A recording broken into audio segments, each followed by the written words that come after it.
যা কিছু ওয়ার্ল্ডে হচ্ছে একটা উদ্দেশ্যই হচ্ছে, সেটা হচ্ছে দাজ্জাল এবং তার অনুসারীরা এই হোলি ল্যান্ড দখল করে এইখান থেকে ওয়ার্ল্ডকে শাসন করতে চায়, বাস খালাস, আর কিচ্ছু না। আপনি অন্ধকারে হাতড়ে ফিরবেন যদি এই কনসেপ্ট না বুঝেন। আপনি শুধু পলিটিক্স দিয়ে, জিও পলিটিক্স দিয়ে, ইকোনমিক্স দিয়ে সারা ওয়ার্ল্ডের ক্রাইসিসকে ডিল করতে পারবেন না যদি না আপনি এই দাজ্জাল, আখিরুজ্জামান, ঈসা আলাইহিস সালাম, জায়নিস্ট মুভমেন্ট, এই হোলি ল্যান্ড, এগুলো থেকে বিশ্বের সামনের ভবিষ্যৎ এগুলো সম্পর্কে না জানেন। অন্ধকারে হাতড়ে ফিরবেন, আপনি অন্ধকারে হাতড়ে ফিরবেন যদি আপনি শেষ জামানা সম্পর্কে জ্ঞান না রাখেন। যত কিছু হচ্ছে সারা ওয়ার্ল্ডে কোন জায়গাকে কেন্দ্র করে? হোলি ল্যান্ড। এটা আগে ভালো করে বুঝেন। এবং হোলি ল্যান্ডের সাথে আমাদের কি সম্পর্ক? আপনি বলতে পারেন আমরা তো লাখ লাখ মাইল দূরে আছি। ওই দাজ্জালের শাসনের সাথেই সারা বিশ্বের শাসন সম্পৃক্ত। সে ওখান থেকে যখন সারা বিশ্বকে শাসন করবে অচিরেই, সে বাংলাদেশকে বাদ দিবে না, সে মায়ানমারকে বাদ দিবে না, সে ভারতকে বাদ দিবে না, সে পাকিস্তানকে বাদ দিবে না। এখানে দুটো দল হয়ে যাবে। একটা তার দাসত্ব করবে, যারা তার দাসত্ব করবে, যে ব্যক্তি হোক, যে সংগঠন হোক, যে রাষ্ট্রপ্রধান হোক, যে সামরিক বাহিনী হোক, যে স্টেট হোক, যারা তার দাসত্ব করবে সে তাকে সুখ, স্বাচ্ছন্দ্য, সমৃদ্ধি দিবে। এই জন্যে ভারতের বিপক্ষে কখন অবস্থান নিবে না। বুঝতে পারছি? দুটা ভাগ হয়ে যাবে। একদল যারা তাকে স্বীকার করবে তাকে সে সমৃদ্ধি দিবে, আর যারা তাকে স্বীকার করবে না সে দুর্ভিক্ষ দিয়ে মারবে, পানিতে মারবে, ভাতে মারবে, বোমে মারবে, মানে নিরপরাধ বাচ্চা থেকে পর্যন্ত সে বন্দি উড়াই দিবে। ওয়ার্ল্ডের এখন যদি আপনি ওয়ার্ল্ডের বিষয়গুলো বুঝতে ব্যর্থ হন এত স্পষ্ট হওয়ার পরেও, তাহলে আল্লাহি ভাই আপনার চেয়ে অন্ধ ব্যক্তি পৃথিবীতে কেউ নাই। এত স্পষ্ট বিগত 30-40 বছরেও হয়তো বা ছিল না, এখন যত স্পষ্ট হয়েছে। অথচ এই কথাগুলো আমরা অনেকদিন আগে থেকেই বলেছিলাম, আরো অনেক স্কলারও বলেছিলেন, কিন্তু আমরা এগুলোকে মনে করেছি পাগলের প্রভাব। দাজ্জাল আবার কি? ঠিক আছে, দাজ্জাল আবার কি? ওর অনুসারী আবার কি?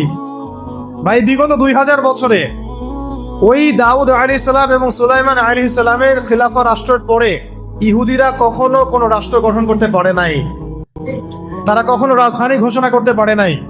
তারা বিশ্বে উদ্বাস্তুর মতো ছিল, কেউ তাদেরকে জায়গা দিত না। বিশ্বের মানুষ তাদের চরিত্র সম্পর্কে জানতো, তারা নবীদেরকে হত্যা করত, তারা নবীদেরকে হত্যা করা জাতি। তাদেরকে আল্লাহ পাক একটা চান্স দিয়েছিলেন, প্রত্যেকটা চান্স তারা নষ্ট করেছিল। এই কারণে একবার নেবুজাদনেজার তাদেরকে ধ্বংস করেছে, একবার রোমান সম্রাট টাইটাস তাদেরকে ধ্বংস করেছে। এরপরে তারা বিক্ষিপ্ত হয়ে মদিনায় গিয়ে আক্রা গেছিল। মদিনায় কেন? রাসূলুল্লাহ সাল্লাল্লাহু আলাইহি ওয়াসাল্লাম শেষ নবী হয়ে আসবেন এটা তারা জানতো। এটা ওদের তাওরাতে, জাবুরে, ইনজিলে লেখা ছিল যে আহমদ হবেন শেষ নবী, তার আনুগত্য করলে তোমরা আবার সারা ওয়ার্ল্ডের শাসন ক্ষমতা ফিরে পাবে। তারা সেটাও গ্রহণ করে নাই। আমাদের নবী সাল্লাল্লাহু আলাইহি ওয়াসাল্লাম নিজের পায়ে হেঁটে মদিনায় গিয়েছিলেন, তারা তাকে স্বীকার করে নাই। বরং বনু কাইনুকা, বনু নাজির, বনু কুরাইজা এরা আল্লাহ রাসূলকে হত্যার চেষ্টা করেছে। এদের সবার সাথে যুদ্ধ হয়েছে। পরে খায়বারে গিয়ে আশ্রয় নিয়েছিল এরা, ওখানেও তাদের সাথে যুদ্ধ হয়েছে। এরপরে বিগত আপনি দেখবেন 1914 থেকে 1817 এই সময়টুকুর মধ্যে তারা এই বাইতুল মুকাদ্দাসকে মুসলিমদের হাত থেকে ছিনিয়ে নিল। বিগত এই 70, 80 বা 100 বছরে আজকে দেখেন তারা কোন জায়গায় আসছে এবং বিশ্ব কোন জায়গায় আসছে, আর মুসলমানরা কোন জায়গায় আসছে। এই অতীত, বর্তমান আর ভবিষ্যৎ, এটা যদি আপনি সমন্বয় করতে না পারেন, এটাকে যদি আপনি একটা সুতায় গাঁথতে না পারেন, আমি বলবো যে হারমোনিয়াসলি কম্বাইন করতে না পারেন, তাহলে ওই যে ক্রাইসিস, সংকট আর সমাধানের পথ আপনি বের করতে পারবেন না। অতীতও জানতে হবে, প্রেজেন্ট ওয়ার্ল্ড অ্যাফেয়ার্সও বুঝতে হবে, এবং ফিউচারটাও জানা থাকতে হবে। ফিউচারটা আমরা জানি ইনশাআল্লাহ, এটা একটা গাছ বলবে, একটা পাথর বলবে, এরা পর্যন্ত কথা বলবে, এটা আমরা হাদিস থেকে জানি। কিন্তু আপনি এখন সামনে দেখছেন যে তারা পুরো হোলি ল্যান্ড কবজা করে ফেলছে।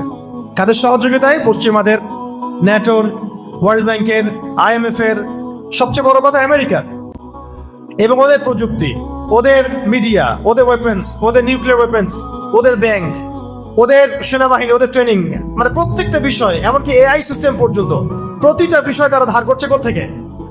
কারা তাদেরকে সাপোর্ট করছে? এটা কি কারো কাছে অস্পষ্ট? এটা কি কারো কাছে অস্পষ্ট? তাহলে আপনি কথা বলবেন, আবার এদের সাথে বন্ধুত্ব করে চলবেন, আপনি তো সবচেয়ে বড় মুনাফিক। এই জন্য আমরা বলি যে পুরো মুসলিম বিশ্বে এখন রাষ্ট্র ব্যবস্থায় মুনাফিকদেরকে দিয়ে ভর্তি করে ফেলা হয়েছে। এখন অজুহাত দেওয়া হচ্ছে যে তারা অনেক শক্তিশালী, আমাদের শক্তি কম, যদি আমরা এদের এগেনস্টে যাই তারা আমাদেরকে স্যাংশন দিবে, এইটা করবে সেটা করবে।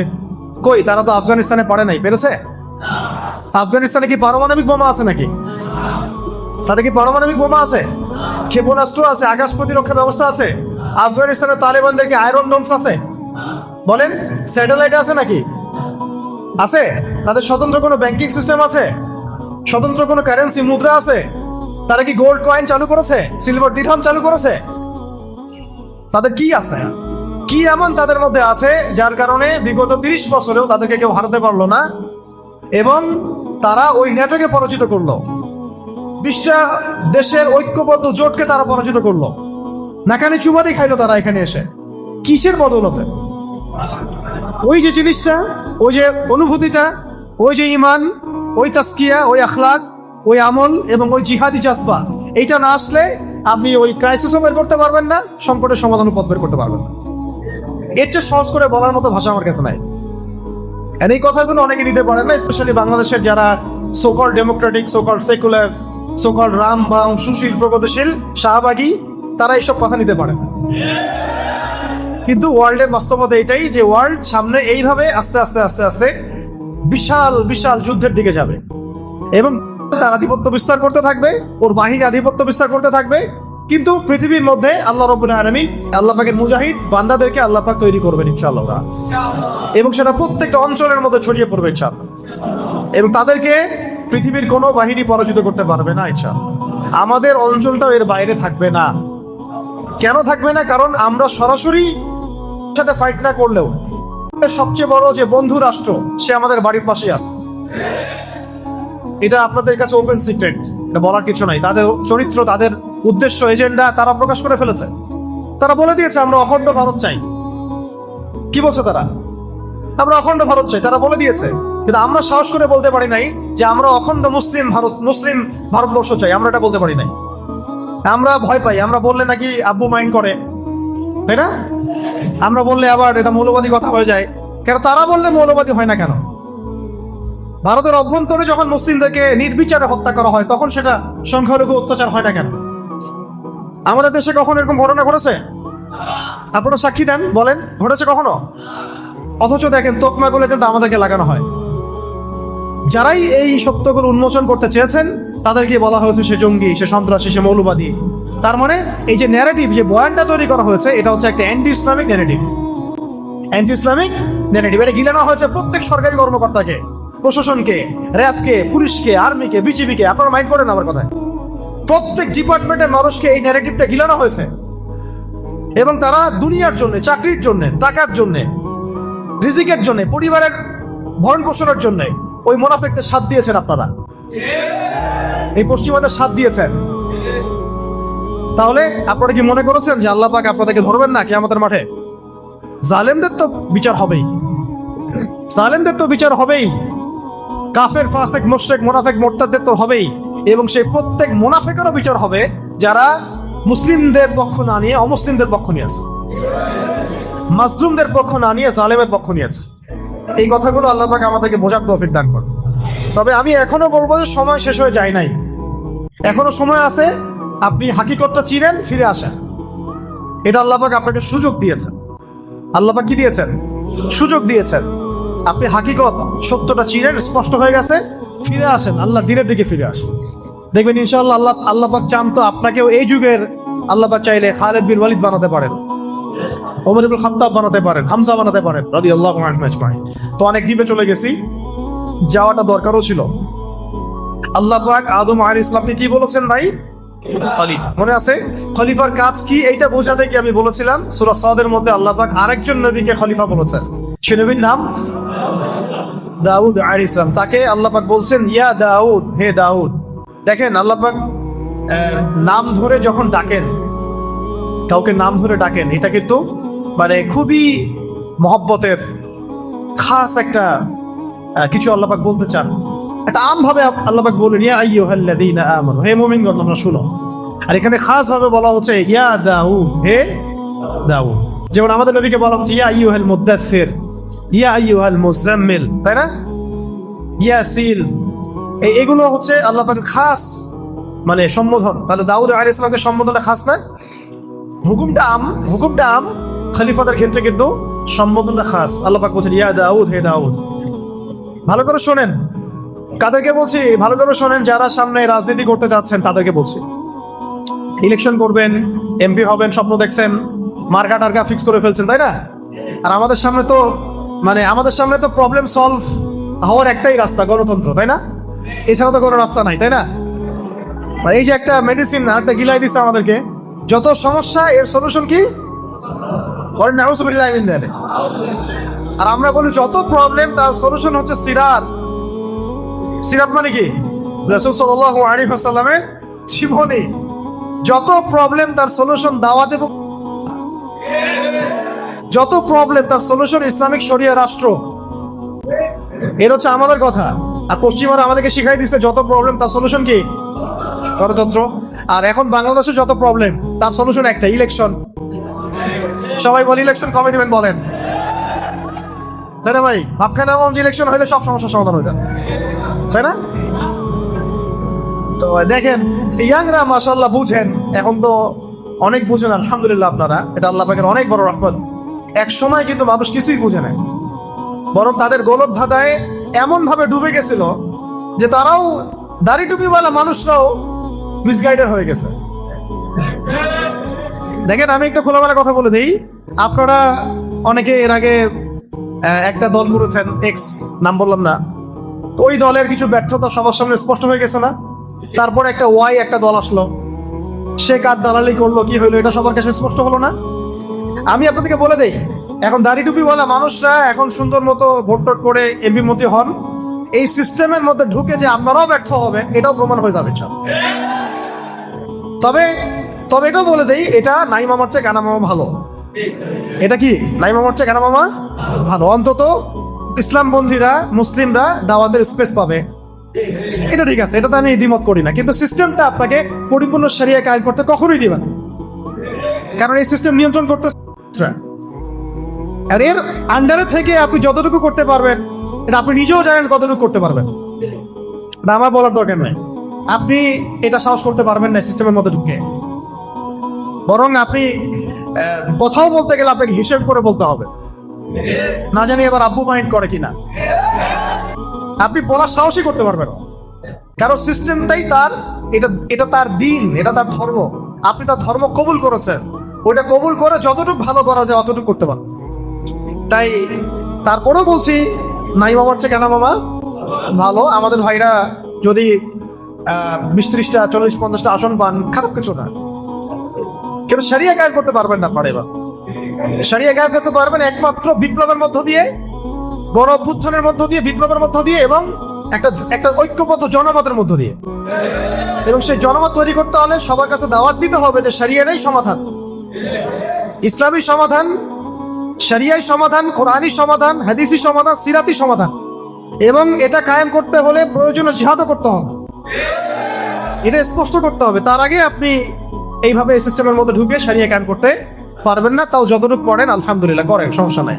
অন্তত আমরা একটু ভালো থাকলে হলে, আমাদেরকে আবার ধরেন না তখন, আপনারাও আবার আমাদেরকে ধরে যদি আয়না করে ঢুকাই দেন তাহলে তো হইলো না, তখন আপনাদের সাথে তো তাগুদের কোনো পার্থক্য থাকলো না, তাই না ভাই?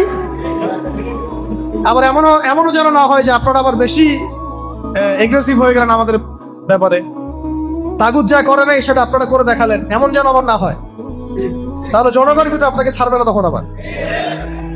এই প্রজন্ম কিন্তু শরিয়া বুঝে, এই প্রজন্ম দাওয়াত বুঝে, সিরাত বুঝে, জিহাদ বুঝে। এই প্রজন্মের সামনে হামাস দৃষ্টান্ত হয়ে আছে, এই প্রজন্মের সামনে তালেবানরা দৃষ্টান্ত হয়ে আছে। এই প্রজন্ম দেখে নিয়েছে যে কোন পথে হাঁটলে পশ্চিমারা নাকানি চুমানি খায়, এটা এই প্রজন্ম দেখে নিয়েছে। তো এখন যদি সব তাওহীদপন্থীকে মিটায় ফেলেন তবুও জেনারেশন দাঁড়াবে ইনশাআল্লাহ। তো ভাই বেশি কথা বলে ফেলতেছি মনে হয়। এখন আসেন, আগে কাদের কথা বলছিলাম? যারা রাষ্ট্র ক্ষমতায় যেতে চান, আল্লাহর খলিফা হতে চান, তাদের জন্য আল্লাহ পাক বলেছেন হে দাউদ, আরেকটা মুখস্থ করে নেবেন এবং এটা আপনারা তাবলীগ করবেন, ইন্না জাআলনাকা খলিফাতান ফিল আরদ। কে বলছেন?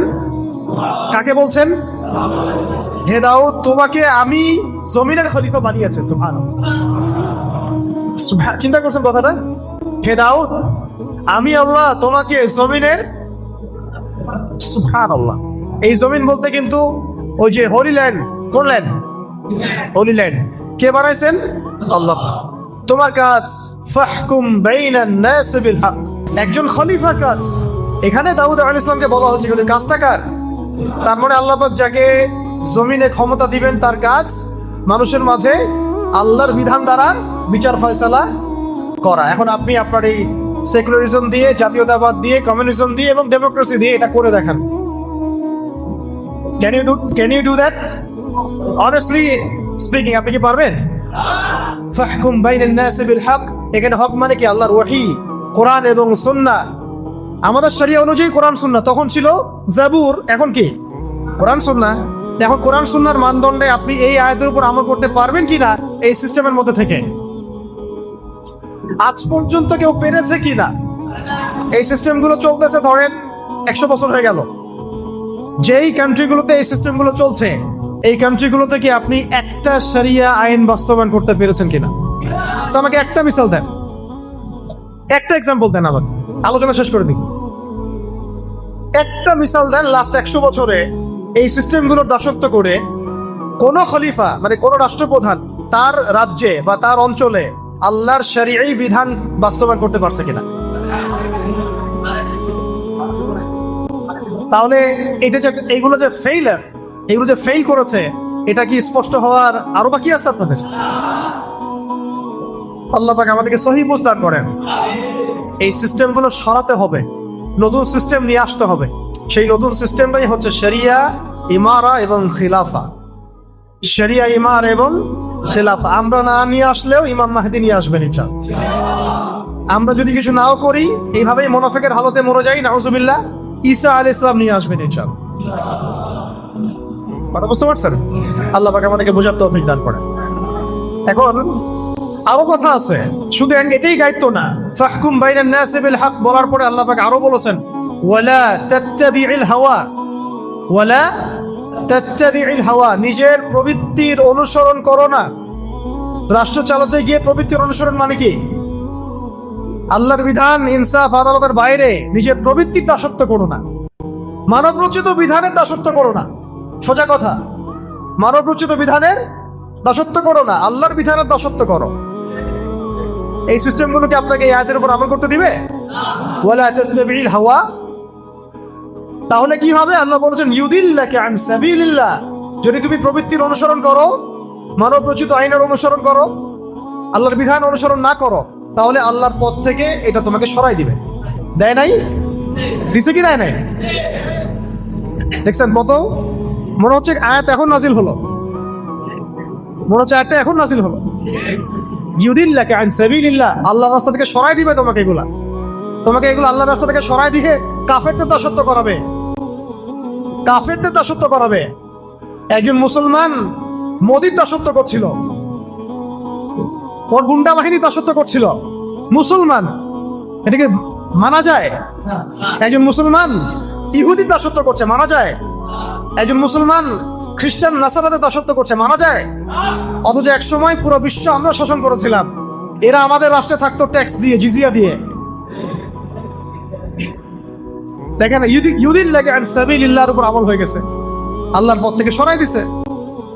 আরো বলেছেন আল্লাহ পাক তার পরের আয়াতে, ইন্নাল্লাযীনা ইউদিল্লুনা আন সাবিলিল্লাহ, যারা আল্লাহর রাস্তা থেকে বিচ্যুত হয়ে যাবে, লাহুম আযাবুন শাদীদ, লাহুম আযাবুন শাদীদ, মানে তাদের জন্য অপেক্ষা করছে কঠিন শাস্তি, যন্ত্রণাদায়ক শাস্তি। বিমা নাসু ইয়াউমাল হিসাব, এই কারণে যে তারা হিসাবের দিন ভুলে গেছে, তারা দুনিয়াকে বেছে নিয়েছে, হিসাবের দিন ভুলে গেছে। শাদীদ শব্দটা আল্লাহ পাক প্রয়োগ করেছেন লোহার ক্ষেত্রে। কার ক্ষেত্রে? লোহা। সূরা হাদিদ নামে একটা সূরা আছে, সূরা হাদিদ। ওই সূরার শেষের দিকে আল্লাহ পাক বলেছেন, ওয়া আনজালনাল হাদিদা ফীহি বাসুন শাদীদ, আমি আল্লাহ নাজিল করেছি হাদিদ, লোহা। লোহা পৃথিবীর ভিতর থেকে বের হয় নাই, আল্লাহ পাক নাজিল করেছেন কোরআনের মতো। আর বুঝতে পারছেন? ফীহি বাসুন শাদীদ, এবং লোহার মধ্যে আছে প্রচন্ড রকম শক্তি। ওই শব্দটা শাদীদ শব্দ আল্লাহ প্রয়োগ করেছেন সেই সব ব্যক্তির ক্ষেত্রে যাদেরকে আল্লাহ পাক খলিফা করবেন, পদ দিবেন, রাষ্ট্র ক্ষমতা দিবেন, কিন্তু আল্লাহর বিধান অনুসরণ করবে না, মানব রচিত তন্ত্রমন্ত্র অনুসরণ করবে, প্রবৃত্তির দাসত্ব করবে এবং আল্লাহর রাস্তা থেকে বিচ্যুত হয়ে যাবে। এখন আহলান সাহলান, যারা পলিটিক্স করতে চান এখন করেন। এখন বলেন, হাত তোলেন কারা কারা করতে চান? হাত সবার উঠানো উচিত। বলেন যে হ্যাঁ আমি এই সিস্টেমের মধ্যে করব না, কিন্তু অবশ্যই করব, নাকি? এখন এই সিস্টেমে করতে আগ্রহী কারা কারা বলেন? এই সিস্টেমের মধ্যে কারা কারা আগ্রহী আছেন এখনো? আগ্রহী আছেন এখনো? আহলান সাহলান, করতে থাকেন। এই সিস্টেমগুলো আপনাকে এই আগের উপর আমল করতে দিবে না। কোন সিস্টেমগুলা? পশ্চিমা মানব রচিত তন্ত্রমন্ত্রগুলো আপনাকে এগুলোর উপর আমল করতে দিবে না। হ্যাঁ, যদি এই সিস্টেমগুলো আপনি সরাই দিতে পারেন তাহলে আপনি আমল করতে পারেন। আর বাস্তবতা হচ্ছে এইটা বিগত আমরা 70-60 বছরে দেখি নাই কেউ সরাই দিতে পারছে। 100 বছর আমরা এটা দেখি নাই কেউ সরাই দিতে পারছে। তারপরেও বলবো নাই মামার চেয়ে কেনা মামা, ঠিক আছে, ওইটা আলাদা ইস্যু। এখন খলিফার শব্দ বুঝতে পারছেন? খলিফার ফাংশন কি, খলিফার কাজ কি? এখন একজন খলিফা না হতে পারলে কেউ মুসলিম হতে পারবে কিনা বলেন? ওই প্রথম শব্দে আসেন না। মুসলিম এবং খলিফা দুইটা কি মানে আলাদা, নাকি খলিফা হতে হলে মুসলিম হতে হবে, মুসলিম হতে হলেও খলিফা হতে হবে? কোনটা? আপনি যদি মুসলিম হন তাহলে আপনি যদি খিলাফা পান তাহলে তো আপনি খলিফা হবেন। যদি আপনি খলিফা হন অবশ্যই মুসলিম হতে হবে। তাহলে এক কথায় আমরা এখন আদম আলাইহিস সালামের কথা বললাম, সেই কথা থেকে এতগুলো কথা চলে আসছে, কিন্তু আল্লাহ পাক আরো একজন নবীকে স্পেসিফিকলি মুসলিম শব্দ দিয়ে সম্বোধন করেছেন। হুয়া সাম্মাকুমুল মুসলিমিন মিল্লাতে আবিকুম, কার নাম? মিল্লাতে আবিকুম। সমস্ত নবীগণের পিতা, জাতির পিতা কাকে বলা হয়? ইব্রাহিম আলাইহিস সালামকে। ইব্রাহিম আলাইহিস সালামকে আল্লাহ পাক খাস করে বলেছেন যে তিনি তোমাদের নামকরণ করেছেন, তোমরা হচ্ছে মুসলিম জাতি। কেন কেন মুসলিম শব্দটা চুজ করা হলো? আল্লাহ পাক সূরা বাকারায় বলেছেন, ইয ক্বালা লাহু রাব্বুহু আসলিম। আল্লাহ পাক যখনই তাকে বলতেন, কাকে? ইব্রাহিম আলাইহিস সালামকে। যখনই আল্লাহ পাক তাকে বলতেন যে আসলিম, আত্মসমর্পণ করো, আত্মসমর্পণ করো, আত্মসমর্পণ করো, ক্বালা, তিনি বলতেন আসলামতু লিরাব্বিল আলামিন। আমি কোনো বাক্য ব্যয় ছাড়াই, কোনো যুক্তি তর্ক বিজ্ঞান দর্শন এগুলোর পরোয়া না করেই আল্লাহর সামনে আত্মসমর্পণ করলাম। আমরা তো এখন আত্মসমর্পণ করতে গেলেও আগে যুক্তি খুঁজি, বিজ্ঞান খুঁজি, দর্শন খুঁজি, তাই না ভাই? আচ্ছা, আমি দুইটা মাসালা বলি, তাহলে লম্বা হয়ে যাবে না হলে।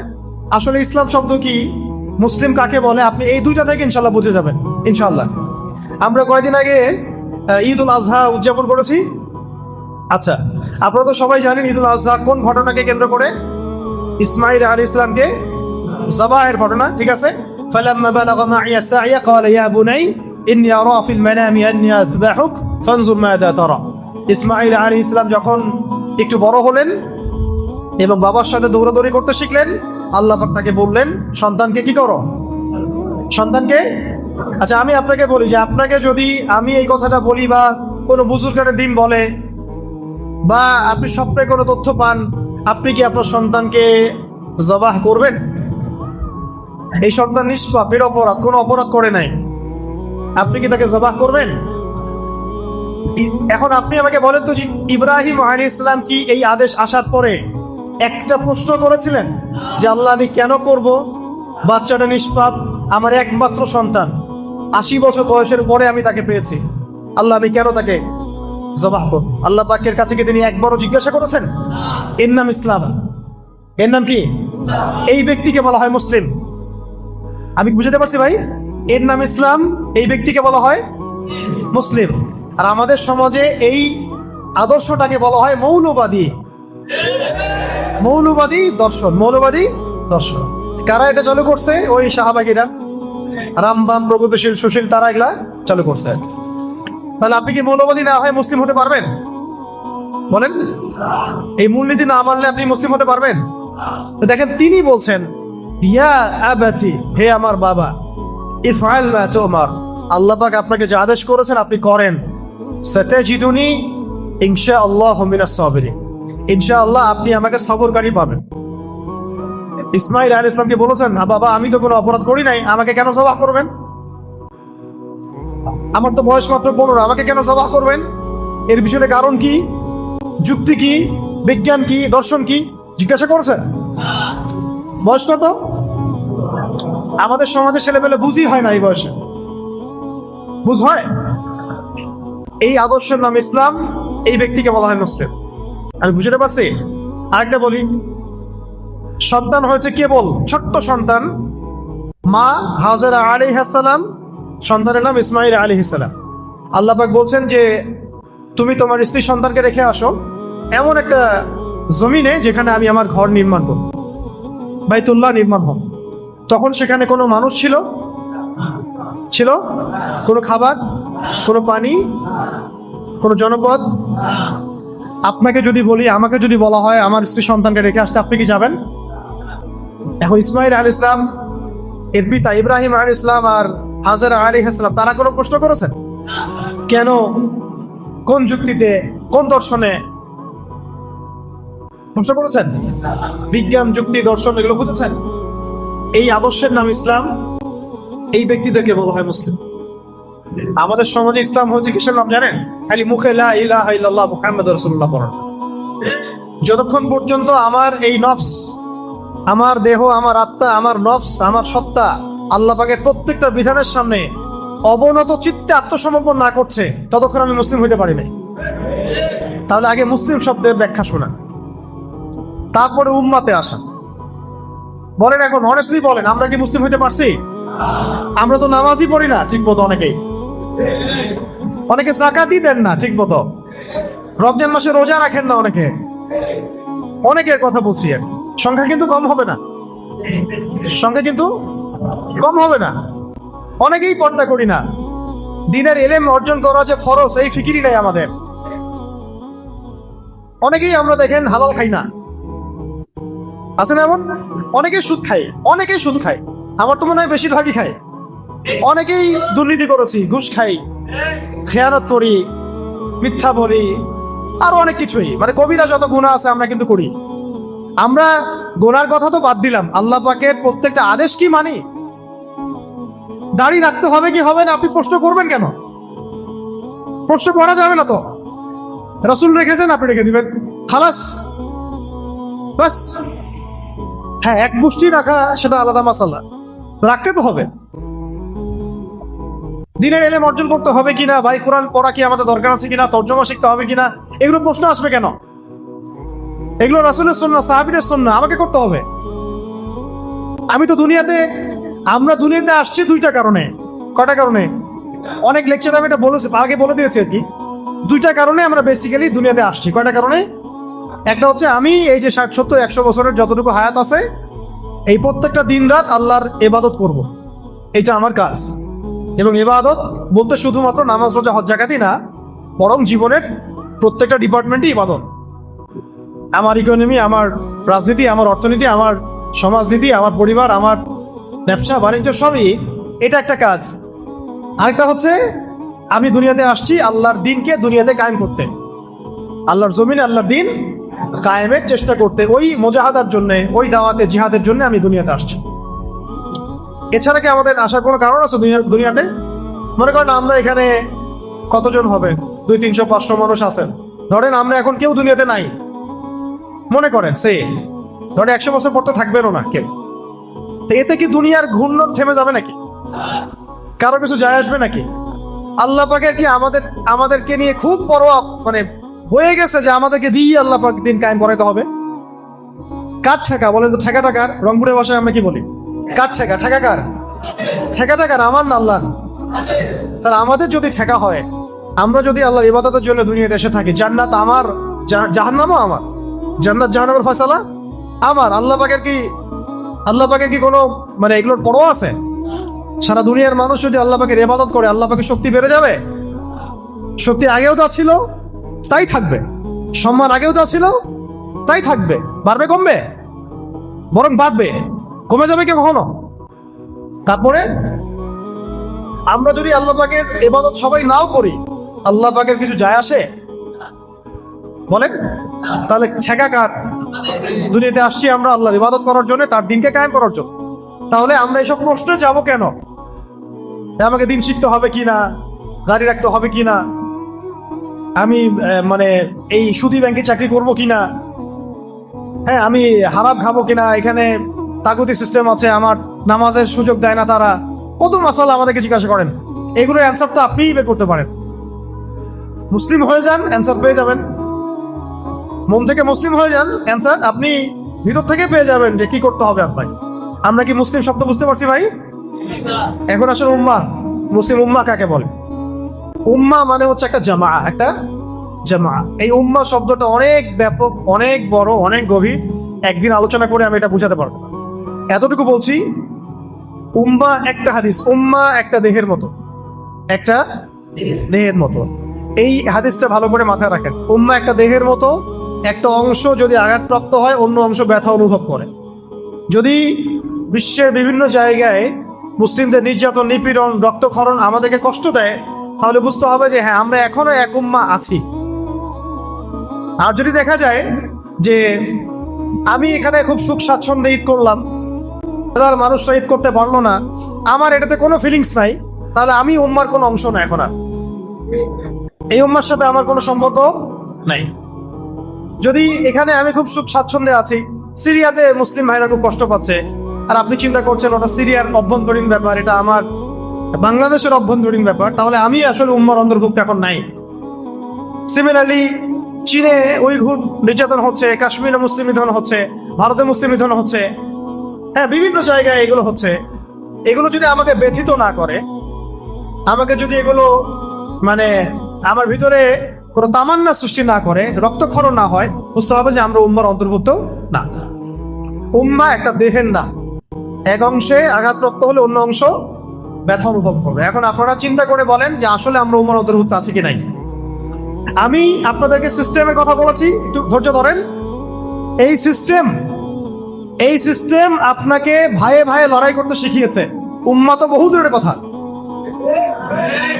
ধরেন আমরা যদি এতটুকু মনে করি যে বাংলাদেশ সারা বিশ্বের কোথাও কোনো মুসলিমরা নাই, ধরেন বাংলাদেশ সারা, ধরেন যে পৃথিবীর কোনো জায়গায় আর মুসলিম নাই, তবু এই সিস্টেমগুলো আপনাকে বাংলাদেশের মুসলিমদের মধ্যেই হাজারটা দলে বিভক্ত করে দিয়েছে এবং রাষ্ট্র ক্ষমতার জন্য একদল আরেক দলের সাথে মারামারি করছে। তাহলে এটা উম্মাহ না, রাজনৈতিক কনফ্লিক্ট। এগুলা আমাদেরকে ভোগাচ্ছে এবং আগামীতে আরো ভোগাবে। উম্মাহ বলতে অনেক বড় কিছু বোঝায়। এখন আমরা মনে হয় না আসলে ওই উম্মার মধ্যে খুব বেশি সংখ্যক মানুষ থাকবে, আমার এটা মনে হয় না। এই উম্মার ছাকরির মধ্যে বহুত মানুষ পড়ে যাবে, অল্প কিছু মানুষ থাকতে পারে যাদের পুরা মুসলিম বিশ্ব নিয়ে ফিকির আছে। এখন তো ব্যক্তিগতভাবেই ফিকির নাই আমার, দিন নেই। উম্মা নিয়ে আমি কথা বলতে যাব, এটা তো আপনি ভাবতেই পারেন। আপনি লম্বা হয়ে যাচ্ছে নাকি? আচ্ছা, আমি একটু শর্ট করে দিব, একটু সময় নিচ্ছি। মানে আমরা খুব আফসোসের সাথে লক্ষ্য করি আর কি, যে সামান্য দুনিয়াবি স্বার্থে, দুনিয়াকে একটু পদের জন্যে, একটু ভোগবিলাসের জন্যে আমরা উম্মাহ কেন্দ্রিক কথাবার্তা বলা বন্ধ করে দিয়েছি। আমরা আমাদেরকে নিয়ে ব্যস্ত হয়ে গেছি। আমি একটা মসজিদ করতে পারলে খুশি, একটা মাদ্রাসা করতে পারলে খুশি, আমি একটু রাহবার হয়ে গেছি, আমি একটা দল করেছি, আমার দলের আমি আমির হয়ে গেছি, বাস আমার কাজ হয়ে গেছে। আসলে ব্যাপারটা এমন না ভাই। উম্মাহ নিয়ে ফিকির করতে হলে আমাদেরকে অনেক বড় মন আগে লালন করতে হবে, সবাইকে আগে নিজের ভাই মনে করতে হবে, সমস্ত জাতীয়তাবাদের বর্ডারকে ক্রস করে উম্মাহ নিয়ে চিন্তা করতে হবে। ভালো করে বুঝেন কথাগুলো। খিলাফা ধ্বংস করে তারা আগে আমাদেরকে জাতীয়তাবাদ গিলিয়েছে, বিভিন্ন রাষ্ট্রে ভাগ করেছে, পতাকা দিয়ে দিয়েছে, আলাদা আলাদা পতাকা, আলাদা আলাদা সঙ্গীত, আলাদা আলাদা স্বাধীনতা দিবস, আর আমরা মনে করছি আমরা স্বাধীন। আমরা মনে করছি কি আমরা স্বাধীন। আপনি ছোট পরিসরে হয়তো স্বাধীন হতে পারেন, কিন্তু বৈশ্বিক প্রেক্ষাপটে আপনি স্বাধীন নন, মোটেই না। বৈশ্বিক প্রেক্ষাপটে মুসলিমরা স্বাধীন হবে তখনই যখন ইসলাম ইনশাআল্লাহ তাআলা অচিরেই ইসলামী গ্লোবাল খিলাফা আসবে ইনশাআল্লাহ, তখন স্বাধীন হবে না। তখন যদি দেখা যায় খিলাফার কেন্দ্র হচ্ছে জেরুজালেম, তাহলে ভারতে কোনো মুসলমানকে আঘাত করলে জেরুজালেম থেকে বাহিনী এসে এখানে শায়েস্তা করবে, যেমনটা আগে হয়েছে না। বিন কাসিমের বাহিনী আসে নাই, সিন্ধুতে আসে নাই, তখন খিলাফা কনসেপ্ট ছিল যে আমার বোনের গায়ে তুই হাত দিলি কেন রাজা দাহির, আমার বোনের গায়ে তুই হাত দিলি কেন? ওইখান থেকে ফোর্স আসছে, এসে আপনার সিন্ধু জয় করছে। এখন কি এটা হবে বলেন? এখন আপনাকে এটা পার করতে হলে অনেকগুলো বর্ডার ক্রস করতে হবে।